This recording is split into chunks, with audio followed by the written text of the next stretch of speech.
the Texas Rangers up now. And I might put it simply to you. And the secret here is there was no rundown. So she has no idea what I'm about to say. No, it's a secret. Yes, this is excellent TV and radio. Did they get their money's worth? That's a much better question than what I wrote for Texas. At the very top of my notebook is, are the Rangers good? Yeah, well, I mean, it's the same question. But yours is phrased in a way that makes you sound intelligent. Mine's like, I don't know. Are they good? Okay, but this is such a loaded question because so much has to go right. I mean, let's give them their credit. They spent the money to get better. They spent a large amount of money to get better. It seems almost too simple to say that Jacob deGrom being a healthy Jacob deGrom is going to be what makes them good. It certainly is going to be the leading factor. I mean, you don't sign a guy to a 5-year, $185 million deal for him to not be able to take the ball every 5 days and not be able to do that as your top of the arm rotation. But I'm looking at the other names in this rotation. Martin Perez had a great year for them last year. That's someone that they didn't want to trade at the trade deadline, despite how many teams having interest. They got John Gray, they have Nathan Eovaldi and Andrew Heaney. It's formidable. That kind of rotation can hang with a rotation like Houston and Seattle's, I believe. That again, all in some, is it better? Like, it's if you got 120 innings of deGrom, is that rotation better than the other ones? I think you need a little more from deGrom. I think you do. I would say maybe 140, and that would be a baseline. I mean, it's a great rotation. I think through and through, it's pretty solid, but it's no secret who they're relying on to be their ace. And there's a lot of teams with a number one that isn't necessarily an ace.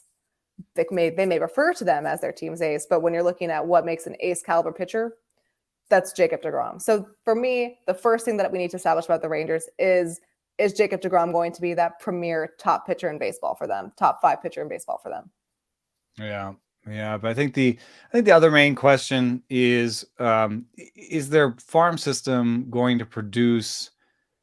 I think mostly bats that can fill in the gap, because they put a lot of pressure on this roster with the acquisitions in terms of you need some cheap guys too.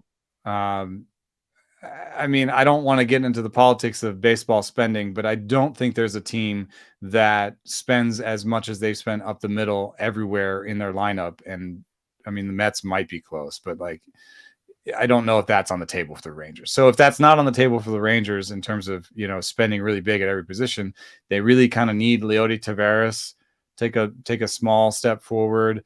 They need Josh Young to be a cheap third baseman for them, even if he's not a superstar, to be a league average player on the league minimum, to prove, for Nate Lowe to prove that last year's second half, where he was so much better than he was in the first half, to prove that was real. Yeah. For Jonah Heim to prove that what he did last year was real. So guys like Robbie Grossman's been in the league for a long time. Is he going to blow the box score open? No, but if he can be league average, then you suddenly feel a lot better, just like you said about multitudes of those guys, about the overall length of your lineup and the depth of your lineup. Because you look at guys like Corey Seager and Marcus Semien leading the top of the lineup. Yes, they had some pretty significantly low batting averages in their career last year at the top of the order, but they're still getting on base. They're still slugging home runs. That only works, though, if you have length throughout the rest of the lineup instead of just your 1 and 2. You can't consistently rely on your top 2 guys to produce all of your offensive numbers. So I would agree that those guys that you mentioned and the younger, cheaper talent, if you will, needs to be able to produce consistently, because I guess maybe if you're Steve Cohen, you basically can't really just keep spending money and getting these ridiculous contracts and hoping that it'll all click together at one point. Yeah. Some of the what's interesting to me is that I don't really like the plate approaches for some of their guys. Adolis Garcia is a kind of swing at everything kind of guy, and he's got great power, and he's got a great arm, and he's useful now. He's definitely not someone I would sign to an extension, because your ability to make contact and pitches outside the zone really ages poorly, and he really swings at everything. And then Leody Taveras, interesting plate approach as well, and Josh Jung, coming off of his shoulder surgery, Young's swing strike rate and strikeout rate kind of ballooned. So, I'm hoping that he can make more contact. Otherwise, that gives me kind of 3 young guys where I'm like, I don't like the plate skills. So bringing in something like Robbie Grossman, I think, is kind of brilliant in that it gives them kind of lineup diversity, which is something that I believe in, that I can't prove, which is I believe that, and this is the way I put it. So one year, Adam Dunn and Vlad Guerrero had the same like WOBA or same OPS, right? And so theoretically, you're saying these guys are the same. But if I had a lineup full of Adam Dunns and a lineup full of Vlad Guerreros, and then a third lineup that was half Adam Dunn and half Vlad Guerrero, I put to you that third lineup would do the best. Because they're fundamentally different guys. You got Adam Dunn up there spitting on everything until he can homer. So he's going to be really good maybe against wild pitchers and waiting for them to make a mistake. But against pinpoint control pitchers, who would you rather have? I'd actually rather have Vlad. Because Vlad can, even if you are hitting your corners, I mean, he hit homers off the bounce. Like literally. He can hit anything. So to me, bringing in Robbie Grossman has a little bit of that. Oh, okay. Seager, Simeon, and Grossman are going to give you amazing at-bats. They are going to grind through. They're going to walk. They're going to do everything you want a guy to do.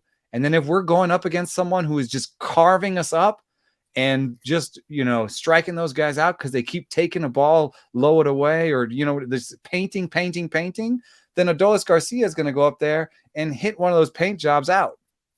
Just because he can, So if I tell myself the story of how these Rangers make it work this year, it's yes, DeGrom, maybe 150 plus innings, and it has to be shaped correctly where like he's there at the end of the season,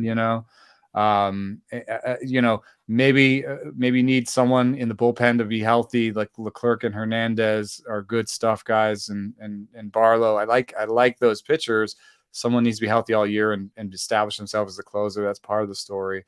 But the other part of the story is that, Jung, Taveras, and Garcia mesh with these veterans and give you the type of lineup that can win games 5-4 and can win games 1-0. And that'll matter because when Martin Perez is on the bump, you need to win 5-4. Right.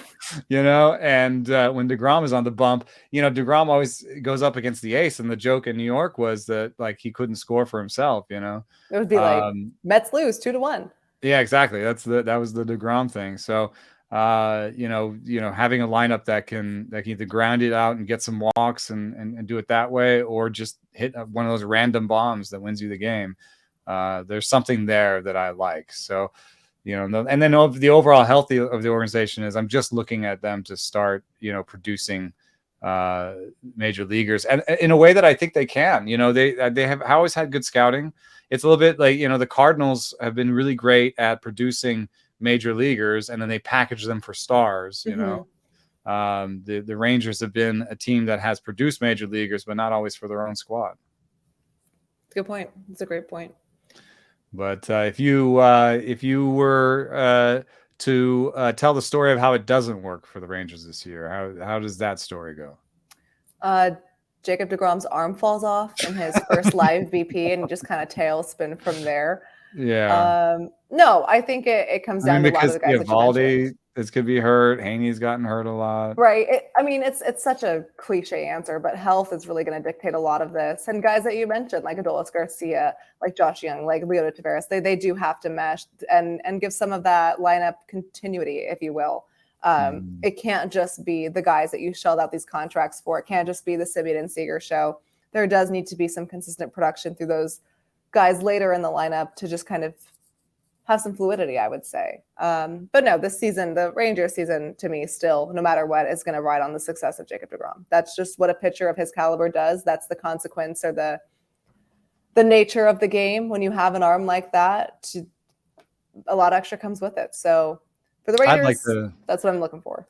Yeah, I'd like to see, just selfishly, I'm such a pitching nerd, there's going to be injuries in this rotation, either deGrom or not.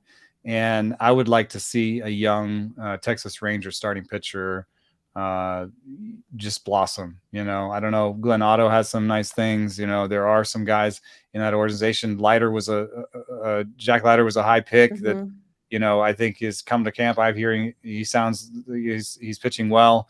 But he had such a really terrible year last year, and there hasn't been that development of internal starting pitching that I think you see more success stories on the hitting side for their development.